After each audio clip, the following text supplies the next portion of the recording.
Grabe po ang nangyari. Talagang nag-viral, daming buzzer, at daming mga paghuhusga, at ang daming mga comments laban kay Senador Bato de la Rosa na nagsagawa po ng public hearing sa compound ni Kibuloy dyan sa Davao.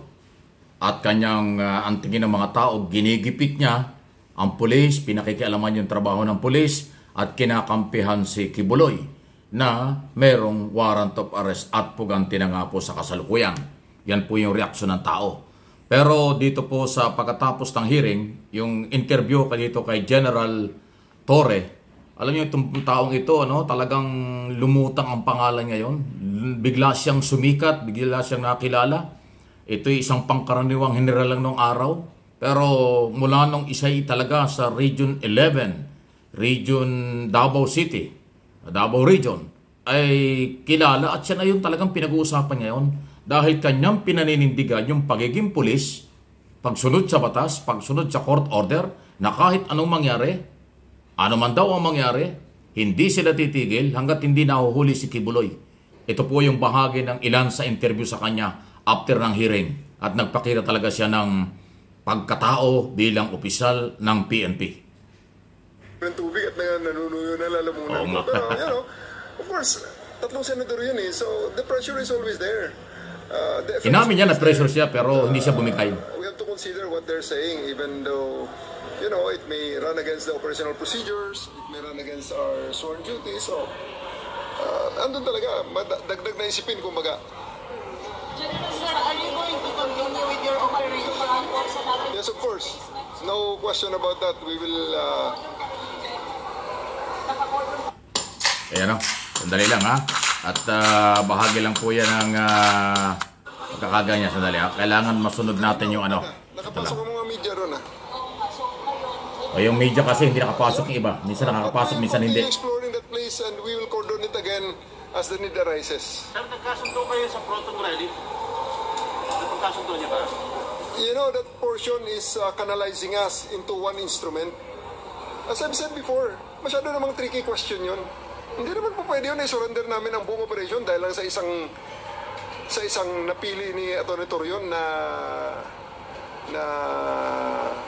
instrumento. So you're saying that you're afraid, sir, of that challenge by Atty. Torion? We have a lot of instruments, MJ, and I will not allow that we will be tricked into Ayan, that MJ, yung taga SMNI. by your lawyer. And debunk all others of all other equipment. That's why we brought more redundancy. So ano yung napagkasunduan niyo, sir? Wala kami napagkasunduan regarding that matter. Wala kami napagkasunduan. Isa lang siguro dapat pagkasunduan dito. Ilabas yun si Apollo Kibuloy. Napakasimple. Doon lang ang katapusan ng lahat. Pag si Apollo Kibuloy ay humarap na sa huwes. Lagi rin sinasabi ninyo, MJ, justice for Apollo Kibuloy. Saan hustisya nyo hinahanap ang hustisya na yan? Sa kalsada? Hindi naman po pwede dyan. Pag sinabi nyo justice for Apollo Kibuloy, ibig sabihin, ang hustisya, iisa lamang dito sa Pilipinas. Nasa mga korte. Yan, correct. At ang unang step para makatanggap ka ng hustisya ay magpasakop sa korte. And in this case, to surrender to the court. Yun ang rason dyan, yun ang paraan dyan. Wala nang iba. Just like any other Filipinos. Ayan o, so malinaw po yan ha. Yung tinutukoy niyang MJ, yun po yung taga SMNI na yun nga, pinipilit nilang alam mo yung SMNI at yung kanilang mga vlogger, Kingdom of Jesus Christ, o yung kanilang kampo, lagi ang sinisigaw, justice for Kibuloy, kahit sa rally sa Liwasang Bonifacio. Eh na nga sinasabi ni General Torre, ang katarungan, hustisya, hindi makukuha sa rally. Sa korte yan, malinaw yan, matagal ko na rin sinasabi. Ang problema, kung sinasabi ni Bato de la Rosa, sarado ang isip ng pulis at saka ni Pangulong Marcos, ang hindi masabi ni at magawa ni de la Rosa, sabihin sa mga taga-Kingdom of Jesus Christ at mga vlogger nila na sila ang sarado ang isip. Nililin lang ang mga tao at kanilang pinapaniwala na ang hustisya ay makukuha sa rally, makukuha sa protesta. Hindi talaga.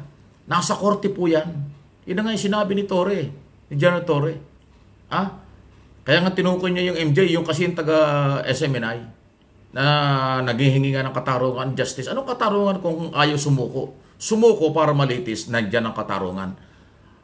Ang matigas ang ulo sa akin pong analysis at opinion, yung si Kibuloy mismo, ang kanyang mga followers at member, at ginagamit sila, nagpapagamit naman, sa kung magkaanong dahilan, ay mga vlogger ng SMNI at mga vloggers nila.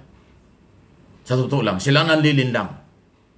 Naniniwala naman yung mga member ni Kibuloy sa mga pambobola ng mga vloggers. Ay yung mga vloggers na yan, sarado rin ang isip. Ayaw nilang sabihin ng totoo ang paghahanap ng hustisya sa korte. Hindi sa protesta, hindi sa rally, hindi sa pagpapabagsak ng gobyerno, hindi sa people power, hindi sa panlalait sa ating kapulisan. Ay nakita niyo naman, nanindigan si General Torre. Kahit pa dating boss niya si Senador De La Rosa na dating PNP chief, hindi siya bumigay.